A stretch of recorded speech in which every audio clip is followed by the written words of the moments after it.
All right. Welcome to the Catch All Podcast, the water cooler for constant calibrating, where we talk about our gaming experiences and sometimes the news. Hi, I'm your host, Justin Stanley, along with my co host, Joshua Silverman. Well, Joshua, wow, okay. Dude, I had a brain fart. Did you just read your thing here that says use full name, and then you started saying Josh, and it's just like, I guess we're finishing this word? Yep. If it makes I've done that too, where I've literally introduced myself as Joshua Silverman, and I've stood there for a few seconds like, why did I do that? Like, I really need to take one of these. It's really fun applying to jobs lately and like actually getting jobs and like filling out like tax forms and stuff like that. It's always like a case like, yeah, and we'll send payment to Josh Silverman. I'm like, you could do that. That's not my name.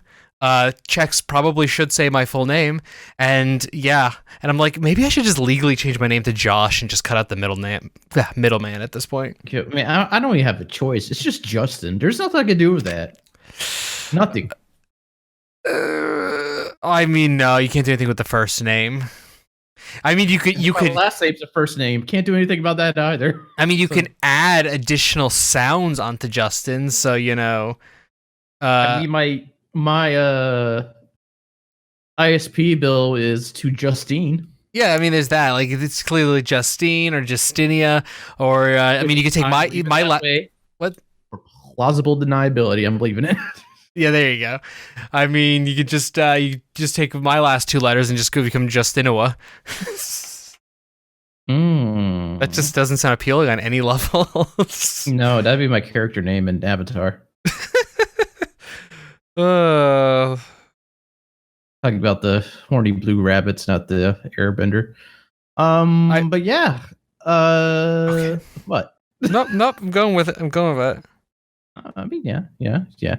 So we're gonna get to what game. Like, I'm not gonna lie to y'all, people. This is a scrape at the bottom of the barrel episode.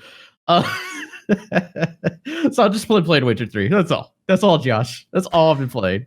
I mean, just spoilers. All I've been playing is Divinity: Original Sin 2, which we talked about last week. So do you have more to say on Witcher, or? The thing is, I absolutely do not remember what I said on Witcher last week. Like, did I talk about the Switcher much, and then I bought it on it? Yeah, you said you bought it. You said you talked to. I know, right? Wait, hold on a second. You know what?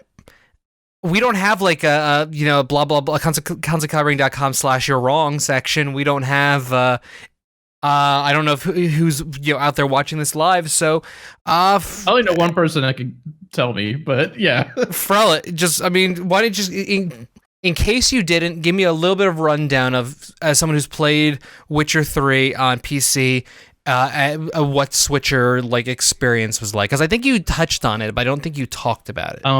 Handheld, it is good enough. It is great. Because that's how I want to play it, honestly. It's a good way to play it too. I killed that over my trip to see my grandmother. That's all I was playing. But then I got home. Actually, no. I think Greg talked about this. It was the same thing. He's like, I was playing to get it into it. Then I got home like, fuck that. I'm gonna play it on the PS4. Except I started on the PS4. I'm like, cool. I want to get my trophies. Then I loaded it up on Xbox because it was on Game Pass. I'm like, this actually looks better and performs better because they actually have the X enhancements. And I decided I was going to play it on Xbox. So I bought the full version, even though because I want to play a DLC as well, which I don't know why I want to, because that's a whole other experience. A whole nother solid working week.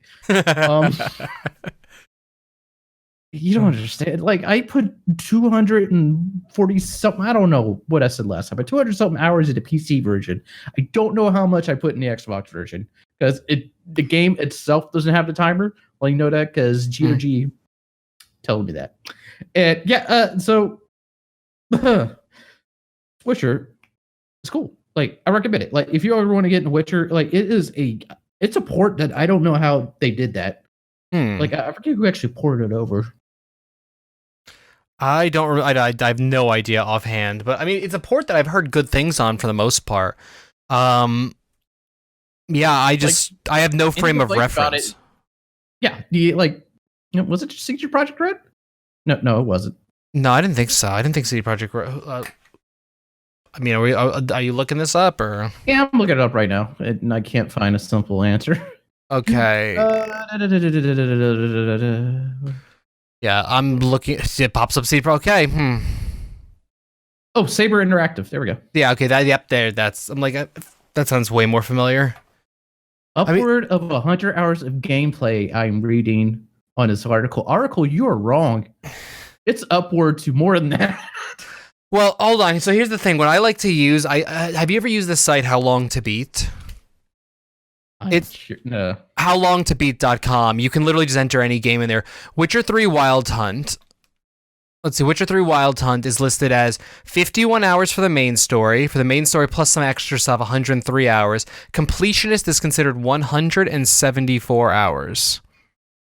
I don't believe it.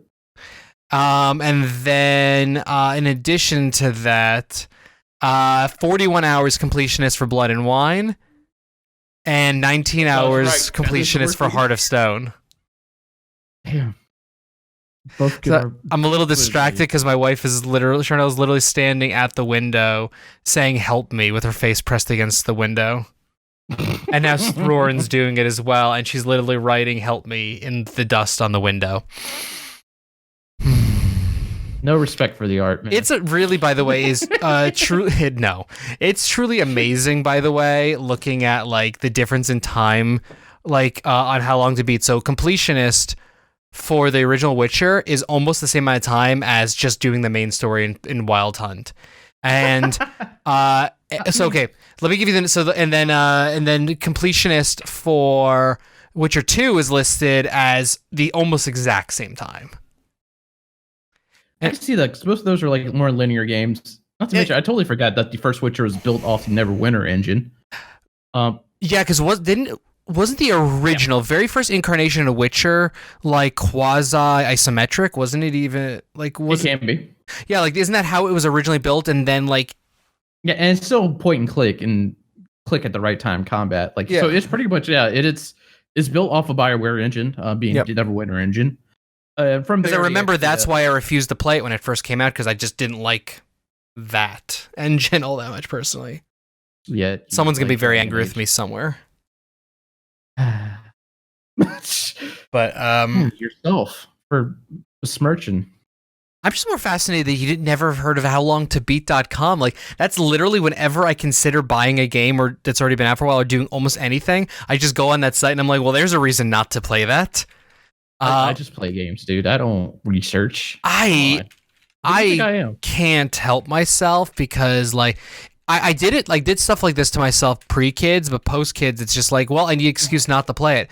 And that's kind of what I end up doing.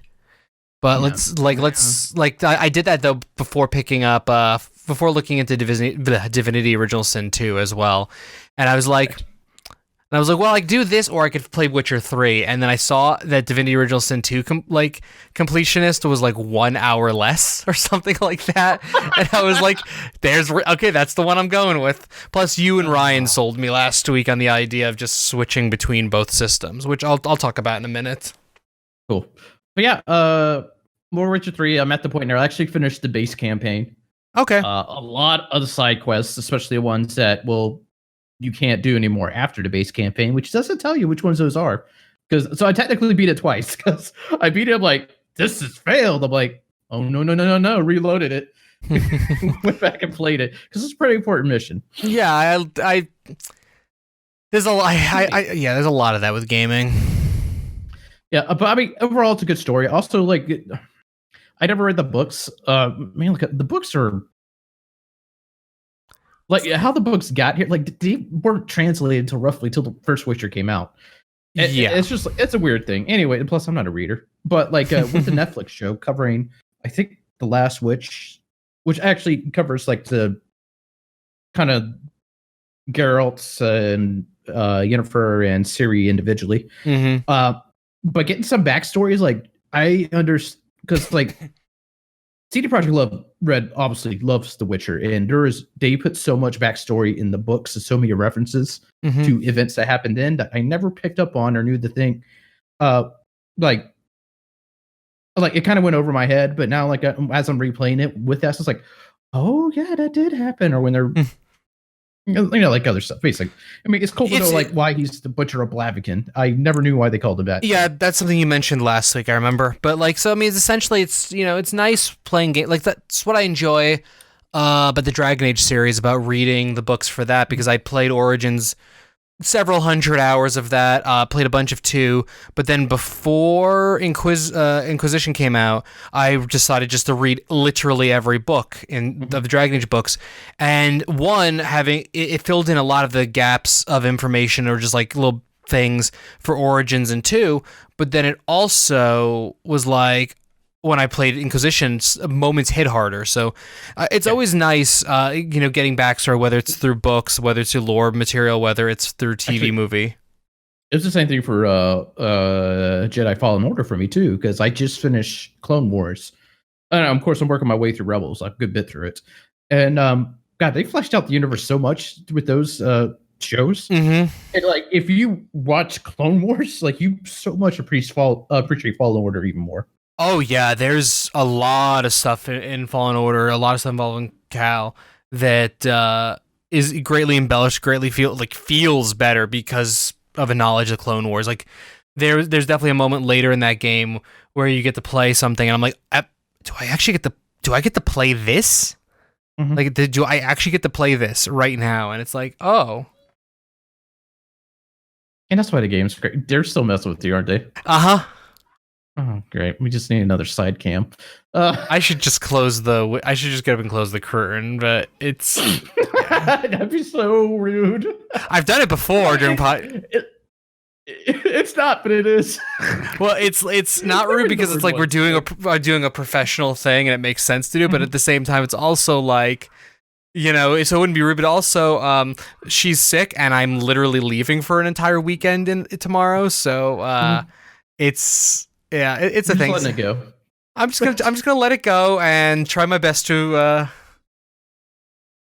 unreact. Anyways, I'm about to text you. We're doing a podcast. Leave it alone.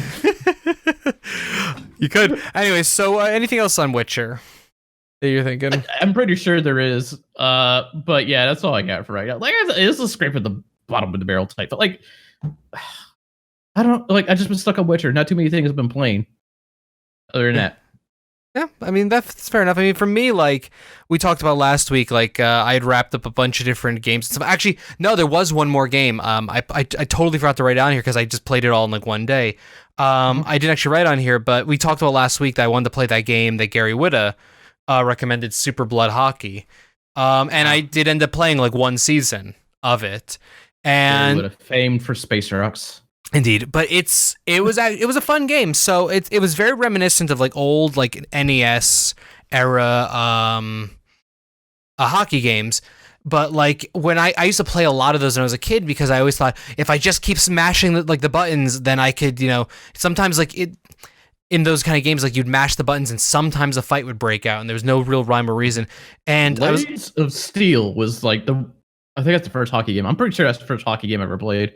I can't remember which ones I played. I just know I played. I remember how you fight on there. You get there, you like bump 3 times, just like brink, brink, brink, and then it goes to like a little, Nintendo cutscene and it's a fight. It's cool stuff. That might have been one of the ones I played, but I always liked to trigger the fights when I was a kid. And then also, like I like all of us as kids. Well, if you get in like 3 fights during a game, then you'll actually kill someone, like that kind of those kind of. Which of course it's an NES game. No. No. Well, Super Blood Hockey, you could murder the shit out of people. Like, so the whole idea of the game is it's like all of your players are prisoners who, to get time taken off their sentence, compete in this blood sport. You get more money if it's the bloodier the hockey match is. But like the initial time I played, I ended up like getting like 2 games in, bankrupting myself and losing the game. And by losing the game, I mean, like, I just couldn't go forward, but I couldn't do anything, so I just had to delete the save file and start over. I asked, like, is it a story mode to that? Not really. Is it more like a season that you actually kind of micromanage? It's a micromanaged franchise thing. You get to choose like your players. You get to put points into them, make them do stuff so they're faster, so they skate faster. Stuff, doing stuff in the actual hockey matches, like do things like so the further distance you skate, the higher your skate skill goes. The more shots you take, whether they succeed or not, the more nudges you get to your accuracy. But I did one whole season, never lost a single match, and I only saved scummed like once in it, and yeah, I ended up getting the championship for that, and then I was like, okay, I'm done. But like there were matches where like sometimes you'll get into a fight and like you can just beat the crap out of people and steal the puck, but if like if you knock down enough people at a time, I think it'll get into a fight where whichever team has the last man standing comes out fine, and the other team will either lose a player to a minor injury, which is temporary, and they'll come back at some point, a debilitating injury, which means they're out for the rest of the match, or a fatal injury, which means they dead. And like I had one match, for instance, in my first playthrough, my very first match, I had 2 players die on my team. And it was like, cool, what? I don't know what to do with this. But like I had one match. And like get that. Can you name them and get like that XCOM feel to your play? No naming players. It's all randomly generated based on the country that you choose to play as. So I had like I think I got named like oatmeal cakes and like berry oatmeal. I had a lot of oatmeals actually. I got named grumpy cakes. There was like it's a lot of randomly generated words. Kind of thing. Are you frozen? I think Justin's frozen. What do we do about this? Do I continue talking about the game? Or I'm gonna text him. Wait, I'm not sure if anyone's actually is anyone even watching the stream? So we're gonna Whoa. Hello? We're back. Well, that was a thing. Did it just did Discord freeze for you too? Oh yeah, Discord froze. Discord. Yeah, okay. Discord must have just had a huge hiccup. So, did you hear anything I said about the naming players thing? No. So the players are all randomly generated. I think it just randomly generates a first name and a last name. Like I had a guy named Barry Oatmeal or something like that, and a guy named Oat Cakes. It's like Grumpy Cakes. Like there were a lot of like names like that. It randomly generates a thing based on which country you choose. But like I had a match where right before the finals.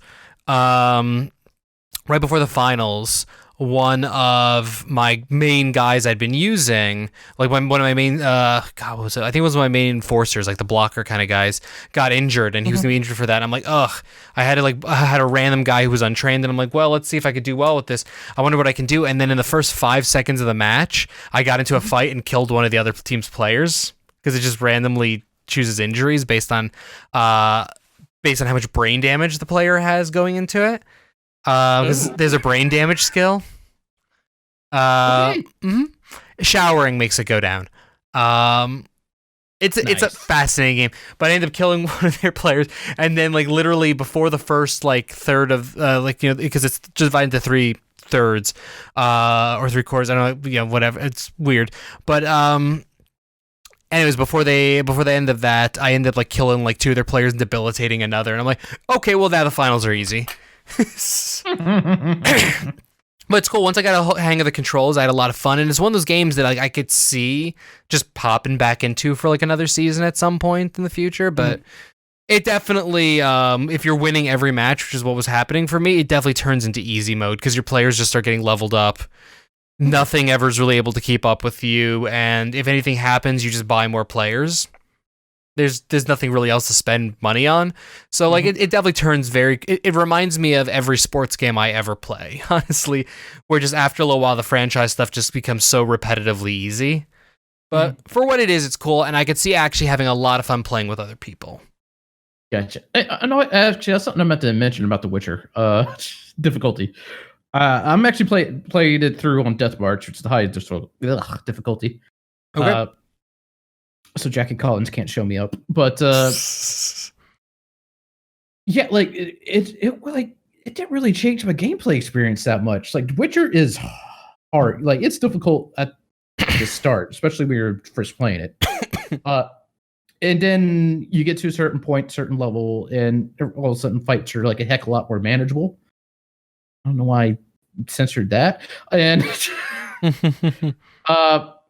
just like you just kind of coast and you know your limitations. And you know like how many levels higher you could fight without where you can actually like, win that fight easily, especially when you start prepping and get more oils.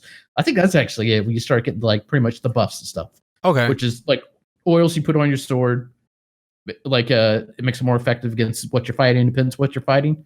Like there's a hybrid, necrophage, all that stuff. So yeah, that's always the stuff I get burned out on with games like this when I have to like micromanage like little things to do better against certain opponents. Like I know that's the thing a lot of people like it's that Monster Hunter kind of mentality, as with literally what Witcher is. But like, Witcher, like mainly it's the oils, you'll be fine. You don't have to worry about the potions too much. I barely use those besides like the ones I got hotbarred for like healing and stuff. And actually, if you play on PC, there's a mod that like just straight up when you're about to get in a fight, it just automatically puts the oil you need. Well, note to self, I'm apparently playing on a PC. Yes, you can also get a cloak. Yes, that too. The only reason to play on PC. No, actually, PC I turned it on like after I was like way too deep in the Xbox to check something to actually get the cloak mod working. I'm like, I made a mistake. Like, love it. The game, it still looks. It's a 5-year-old game, but it still looks great. And granted, it's in this generation, most games still kind of hold up visually. Sure. The gameplay, that's hit and miss. Some people are really going to dig it. I do. I love it. Some people we know, like John, it just shut the hell up about it. I don't need your opinion, John. You're mostly wrong. People have opinions. People have experiences. People have all the Florbadorf that they can want. I think it's had a minor stroke. I did. Or you did. Okay, gotcha. Wow, yeah. There's some strokes going around here. A lot of strokes for different folks. Yep. Yeah, so, cool. Divinity. We're going to talk about that a little bit. Yeah, let's switch to Divinity. So last week I mentioned how I've wanted to play it for I've wanted to play it for over 2 years now. I don't know when I bought it on PC. It was literally, I think, during that, during that podcast I said to Justin how I wanted to play it on Nintendo Switch, kind of wanted to play it on PC as well, and I wanted to play it on Switch because it was on sale that day. And your response was, well, play it on both. Buy it on Switch, and then play it on my account, is what you said, on PC. See what you like more, and then also, you could transfer saves if you just want to, dabble and figure things out. I ended up opening up Steam. Turns out I'd already owned Divinity Original Sin 2. I don't know when I bought it. I really, you know what? That's a feature, by the way, I would love Steam to have. When did I buy this? When did I buy this and how much? I mean, I get maybe not showing you how much, but I would like to know, because sometimes I'll hop in, I'll get really excited. Like, okay. Do they? Because I look up if they check. I can't look right now. But Cheap Ass Gamer and Wario64 will post like, hey, here is this sale. I'm like, oh shit, I really want to play this game, and it's only $5, and it's normally like $50, and I'll go open up Steam and I already own it. And I'm like, well, that's a little depressing. Kind of response, but anyways, so it turns out your account purchase history. Oh God, yeah. It actually has every thing purchased. Like what you all like if you bought like a lot of stuff, like is that entire purchase? What day you bought it and how much you paid total. Not individually, just total. Yeah. Okay. So we're going to do a thing here. It's going to just screw up the screen for 1 second because I'm just really now... My curiosity is getting the better of me. By the way, bought this because it said $5. It's not in that box. I don't care about going in the other box. It was a Steam controller. People don't buy that thing. No, God, no. I mean, I know it's like already universally hated, but like that thing feels so cheap. Yeah, I played with one when they were first releasing them, and I was just like, haha, no. It feels like something I would give a kid to think he's playing a game while I'm playing a game. Yeah, your Steam stuff was on my face. I don't know why that was popping up over there. That's weird.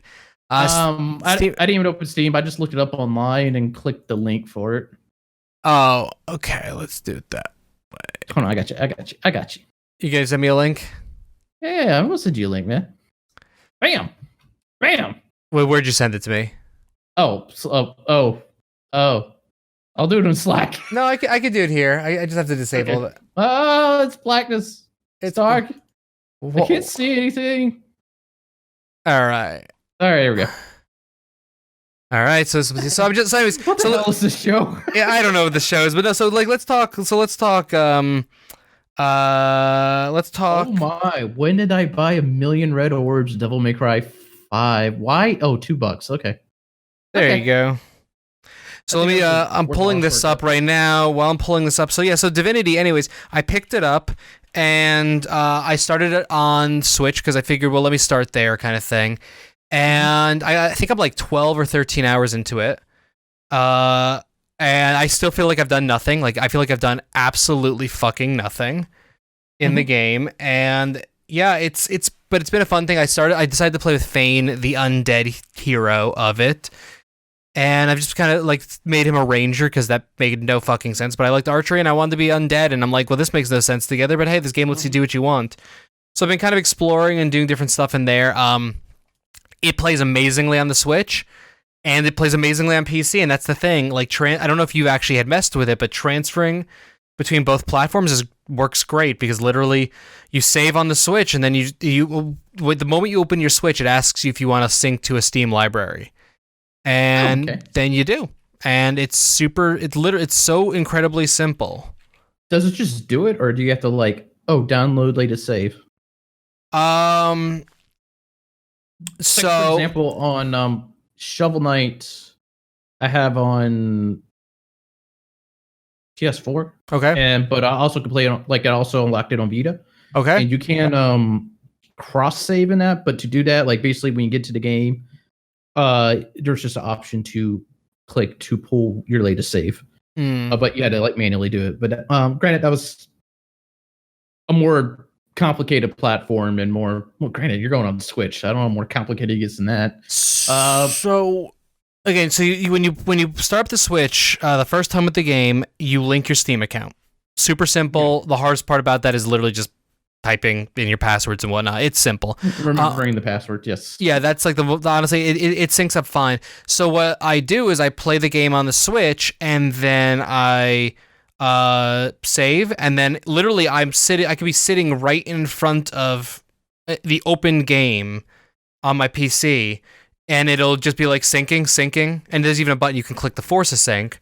If it doesn't, and then you can just continue playing right there. It's going back to Switch is a little hard because you have to remember to hit the sync button or to close the game completely out and reopen it. And and then it'll ask you, only on the Switch side, it asks you, hey, on Steam, your save file is newer than on the console. Do you want to delete your files and delete your Switch files and import your Steam files? And every single time I read that, I almost click the wrong button.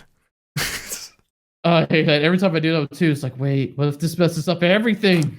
So yeah, I misread it over and over and fucking over again every single time.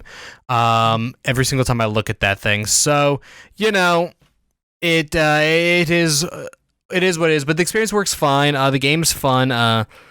I enjoyed on both platforms and have a good time. By the way, March 29th, 2018 is when I bought Divinity Original Sin 2. Okay. For $33. So I spent the exact same amount, almost nearly a year and a half, almost 2 years earlier on the PC version as I did on the Switch version. So I guess that's fine. Fun note, I looked at the games that I've played, that I bought from that point moving forward, and it's really depressing how few of them I've actually played. And I'm in a state of shock about some of the stuff I own. No, don't do that. There's actually a site that will break down what you've played, how many games you own. I've done that one.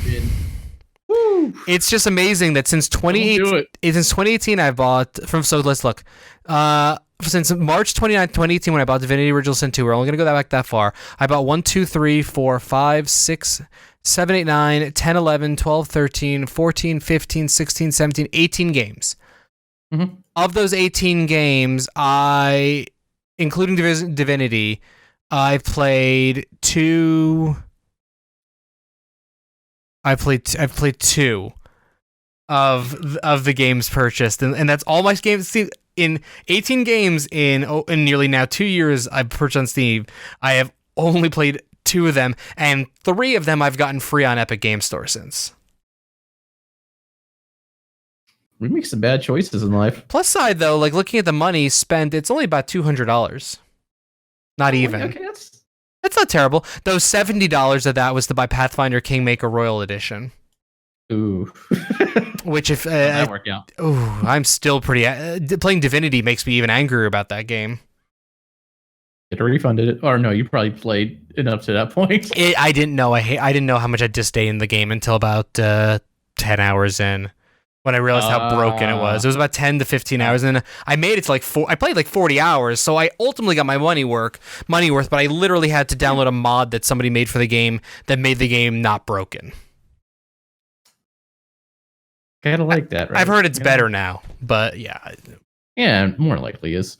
But anyway, right, well, so Divinity's been a long story short. Divinity's been a good time. I've been enjoying it. My only issue with the Switch version is I just feel like the volume is super fucking low. I have to have my Switch in handheld mode at almost max volume. How's that? How's it like? Because are you playing controller on both, or are you switching between keyboard and mouse on PC? And of course, Switcher you have. So on Switch I'm playing with a Pro Switcher. I know, whatever. Switch I'm doing Pro controller with my little Switch fixture game. I can remember what it was called, with a fixture gaming thing. I've just been playing that way for handheld, and I haven't done any console mode for it because I feel if I'm gonna play on a bigger screen, I'm just gonna play on the PC. And for PC, I've been doing mouse and keyboard. Okay. Is there a way, like, how about this a controller on controller? Fine. Overall, I like the controller more because on PC it's point and click. You use WASD or whatever you want, to move around the map, and then you click to move. But the Switch, it's left thumbstick, you run. So I feel like cool. I feel like the pathing's fine on PC, but I feel like I just have more control with a controller. However, combat is better on PC because you literally, so on Switch, to do anything on your hotbar, you click Y and then you scroll through all 4 of your hotbars. On PC, it's right there. You can do hotkeys, you can do everything, you can do what you want. You can literally just use your mouse and click. There's so much opportunity. So combat's smoother, but it still works great on the Switch. So there's no better way to play it, kind of thing. And my opinion is, if you're playing the Xbox and PS4, I'm sure are fine. But if you have a Switch and you have a PC, this is a great way to play it that gets you kind of the best of both worlds. I'm honestly kind of disappointed that my flight tomorrow is only 2 hours, because I kind of just want to just lounge and play for 4 hours on the plane. That's okay. Just go to the airport earlier. I literally can't. Gotcha. My flight's at 4:45 p.m. I don't usually fly that late, but yeah, it's a very busy morning before I fly. Gotcha. What was I gonna add to that? Something. Oh yeah, I was gonna say I would love if we get enough traction one day and have a nice fan base that talks to us.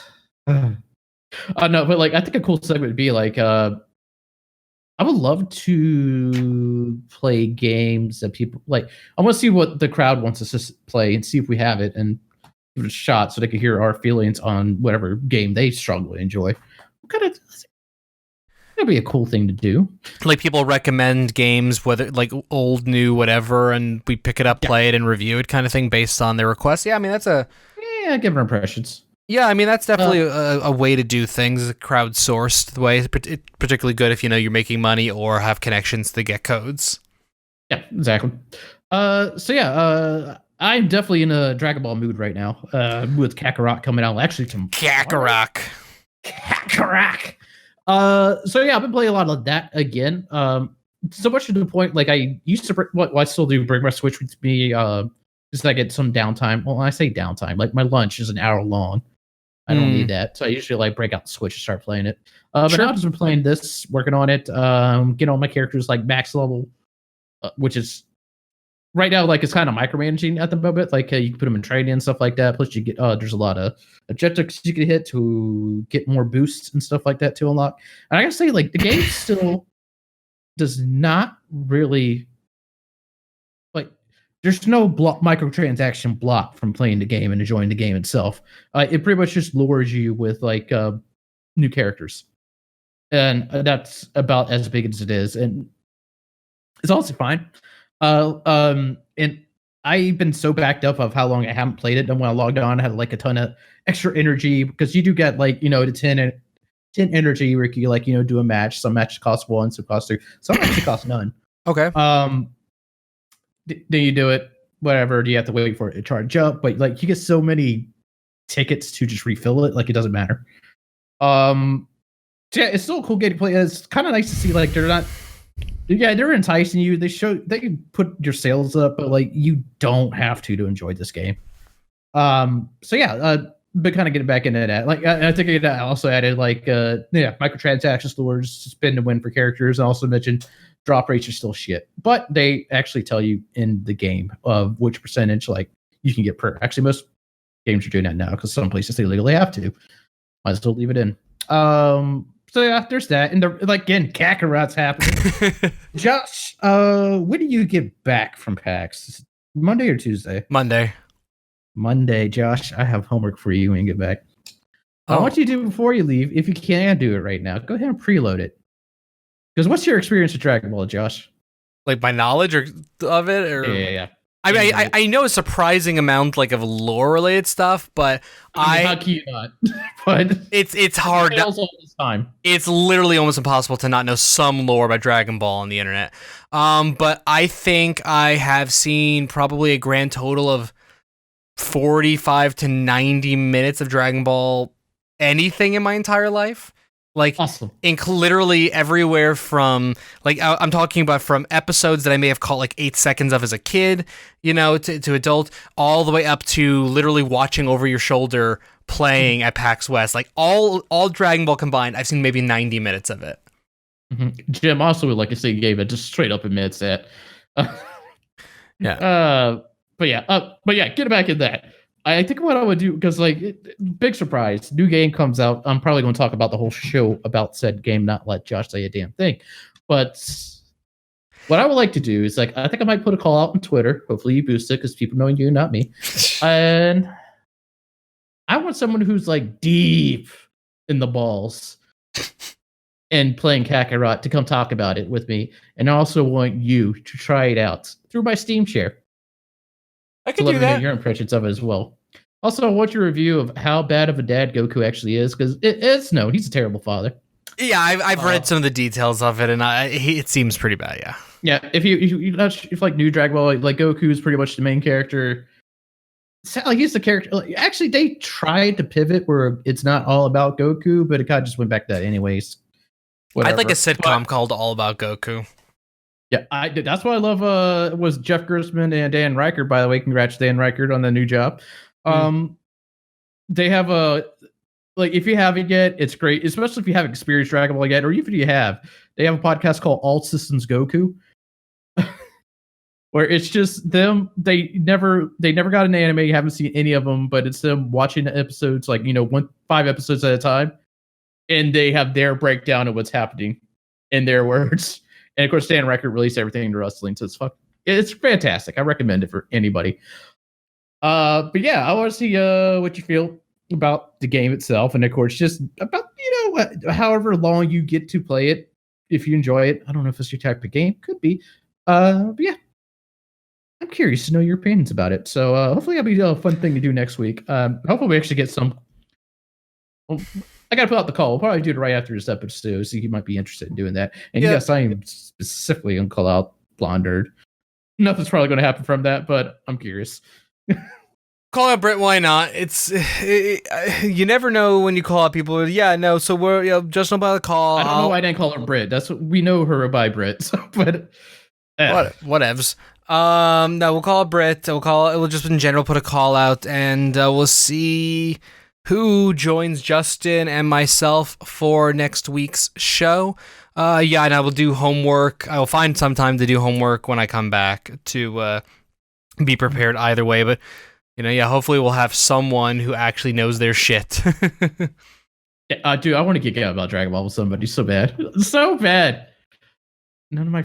actually, I do guess some friends that do, but nobody in my media friends do. So, or we never have yet. Which reminds me, I still need to talk to Dan about Metal Gear. And now Death Stranding. Anyways... God, I miss them. I want to go back south, Josh. I think your flights were like $700 or $800 if I remember right. So how much is friendship worth?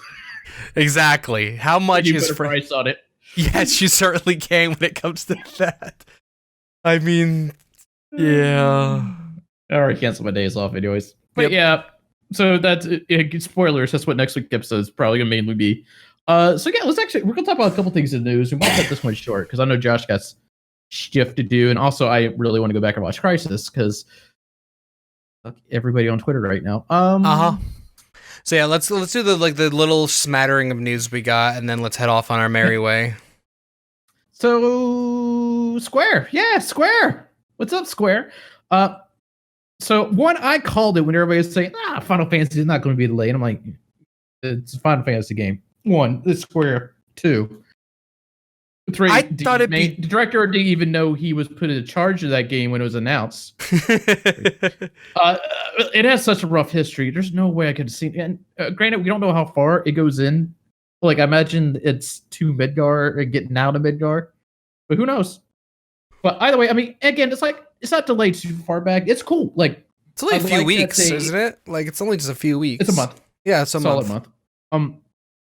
I do like that. Like, they know they're not going to make that date. They know they want to polish up a few things. They know they don't want another Final Fantasy 15 issue where there's an entire chapter where you're walking down a hallway. Hopefully not. So it's good. I really need to replay that game now that they actually added that chapter in. I do too. By the way, beautiful on PC. Absolutely gorgeous. I think I need to put it on an SSD though, because I got some weird hiccups. But yeah, it's good stuff, man. It's good stuff. It's bad stuff.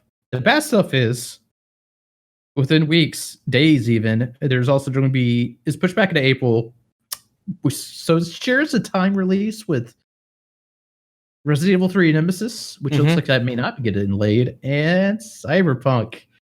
It's like 6 days before Cyberpunk. Woo!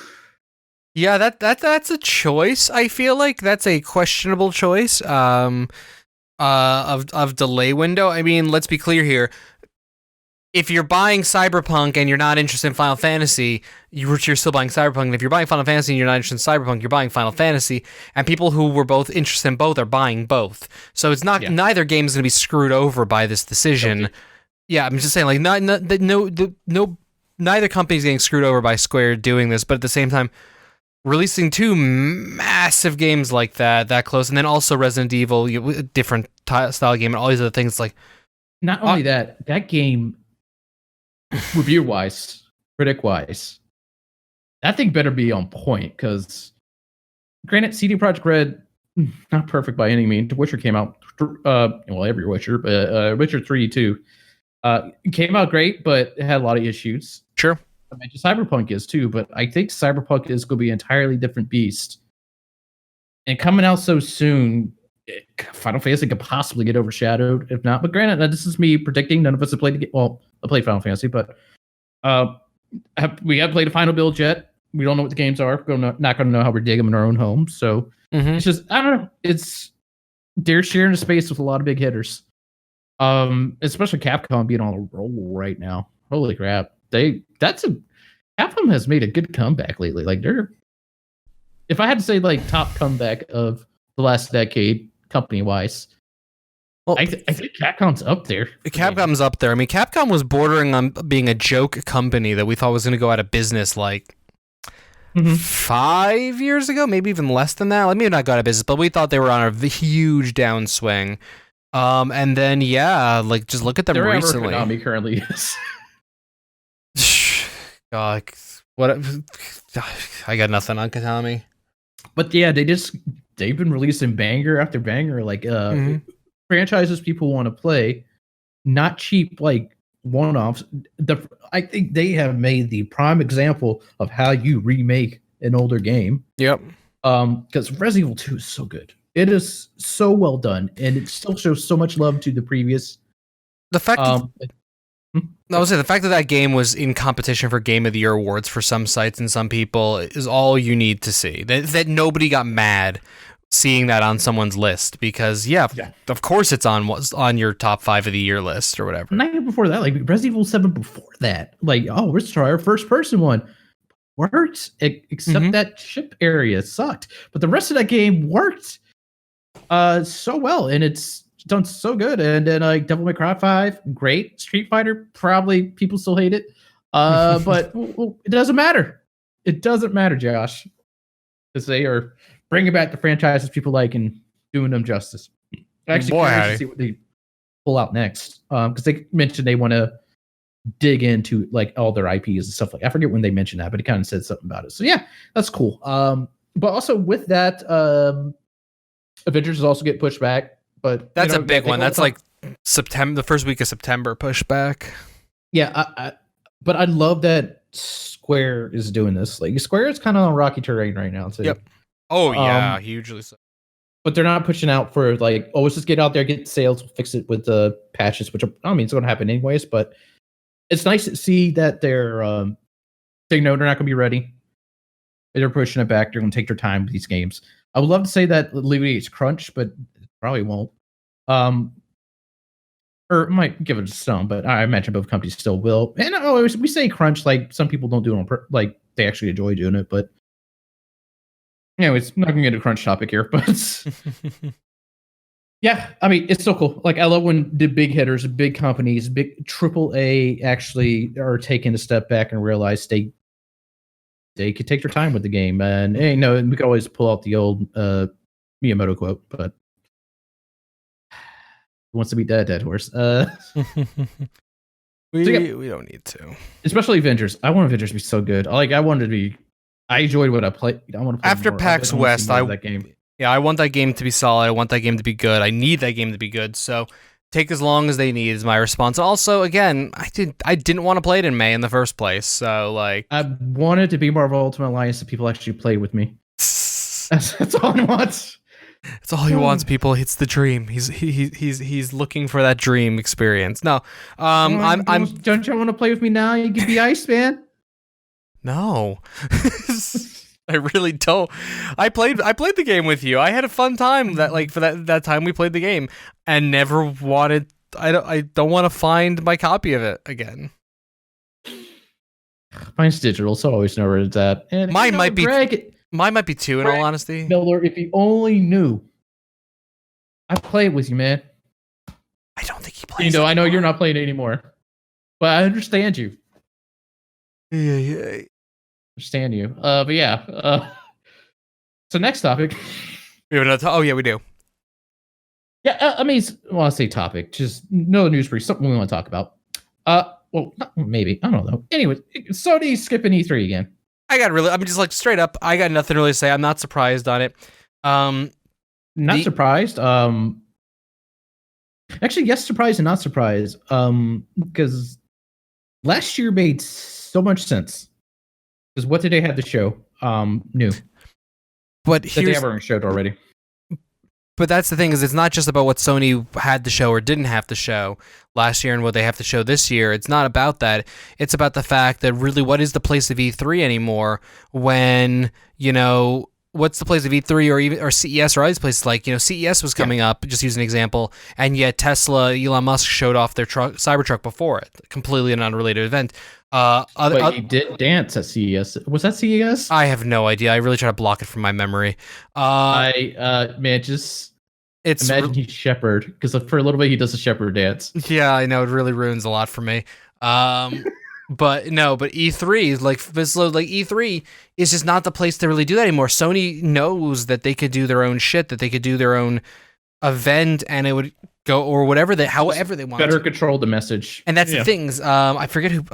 I think Reed Alberts used to work for the ESA, posted something about the fact is like they have their own budget, they control things, they could scale down how many workers they have to send, all this stuff by doing their own thing. It makes perfect sense for them to do it, because also they're not getting the numbers. Also, on the other hand, the ESA is just making so many fucking bad choices left and right. Remember, they still have not said anything about the leaked information about the doxing. They have not said anything about that. We are fast approaching E3 2020. They've still not said anything. Meanwhile, Sony pulls out of the event and the ESA has a response immediately, and it's not even a good response. They want to tell you about their activations. God.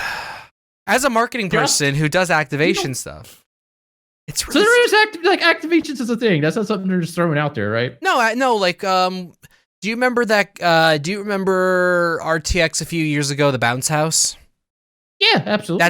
That was an activation for that specific movie. And an activation is just a term for usually a short term thing, but it's usually like for some kind of event moment that's part of something else. Is usually like the shorthand what that is. So yeah, so it's kind of like, it was like, hey, come here for this cool thing. By the way, you should check this out. Exactly. So it's like an activation at just screw my volume. An activation for E3, for instance, I'm trying to think.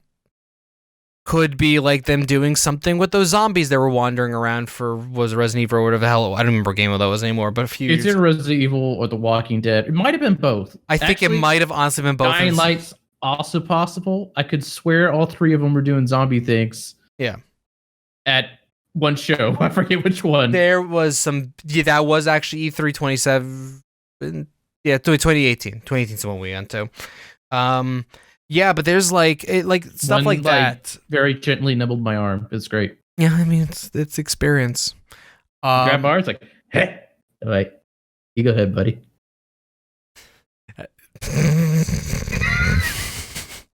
But yeah, so I don't know. I don't think E3 is necessarily ever gonna die, but they're making some choices, and yeah, Sony's pulling out other stuff. It's just like that money spent for that could be. They know that like it doesn't really benefit them. Benefit them all. Like they get more out of a short video they can post online than they can put it on this whole elaborate stage show. Even though they have put together some freaking awesome ones. Oh yeah, seen out there. But I mean, hopefully, I'm hoping what this means, and hoping they're doing it. Like, God, I want PSX to come back. PSX is such a great event. No, I mean that's the thing. A few different places to talk about it. A lot of people are like, hey, maybe they'll do PSX this year. They're not doing PSX this year. Next year, maybe. Mm-hmm. I wouldn't be surprised about that. But it's something that they control and they can get the message and make sense of it like that. I could see them doing something like that. But you know what? Looking for here, what E3 has just kind of become is just. E3 used to be the place. Remember, like Sony used to do, like they had Jack Tretton come out on up, and they would read up. It was an executive based show, and they were like on G4. There would be like 25 minutes of stats and stuff like that, and graphs and all these things, because that's what it was. And then it turned into more of a show, and then they opened it. Then E3 itself got opened up to fans, and it's just been this cascading thing where it's just like, well, why? This doesn't make sense. Like for us, like we could do our own thing. Adjacent to another event. I mean, honestly, Devolver's got the right idea. They just do a parking lot off-site. They have their little carnival or whatever the hell they call it for that particular year. I'm really looking forward to the point when every control beer cooler. Exactly. I really am looking forward to in like 4 to 5 years, assuming E3 is still around, when Microsoft, Nintendo, everyone is pulled out of E3, and Devolver's like, yeah, we'll do it. And Devolver actually says. We will do E3 presented by Devolver. I'm waiting for the World Tour where they just find random parking lots and hey, we're here. Come on over. You know, I mean, Adult Swim has done the Rickmobile. I'm really surprised that Devolver hasn't done like a touring carnival or something like that. Like 5 cities, you know, or something like that. Like not even just do like 4 cities. I think we gotta talk to them. They might.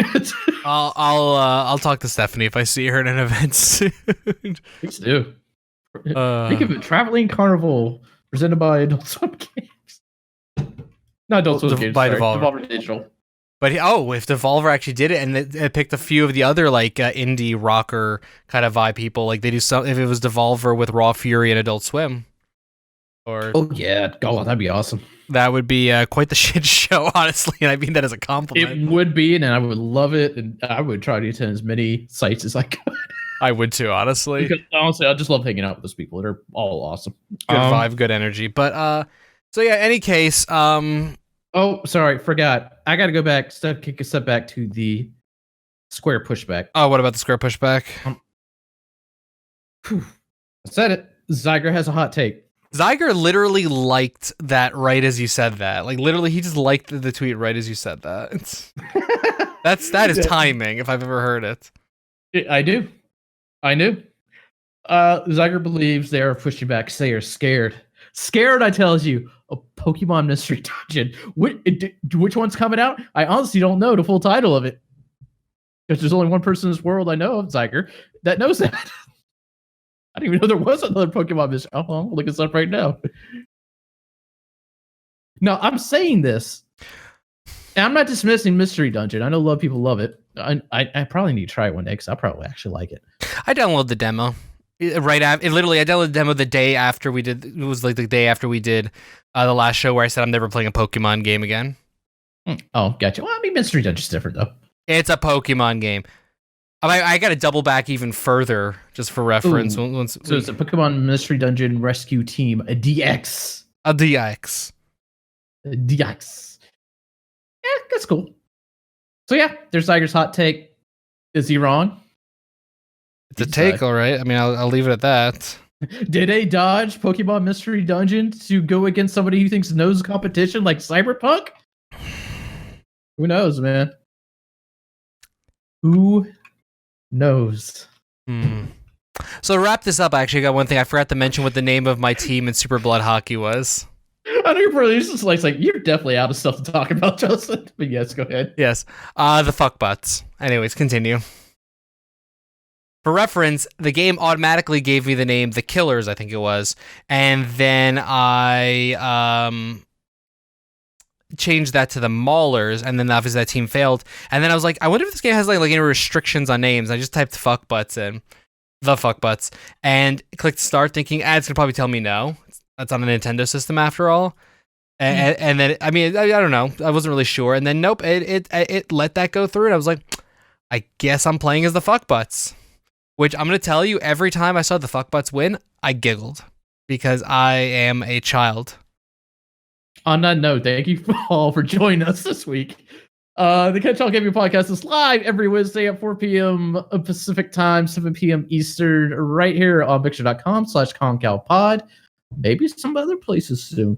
We're on Facebook at Facebook.com/Constantly Calibrating, Twitter at ConcalPod.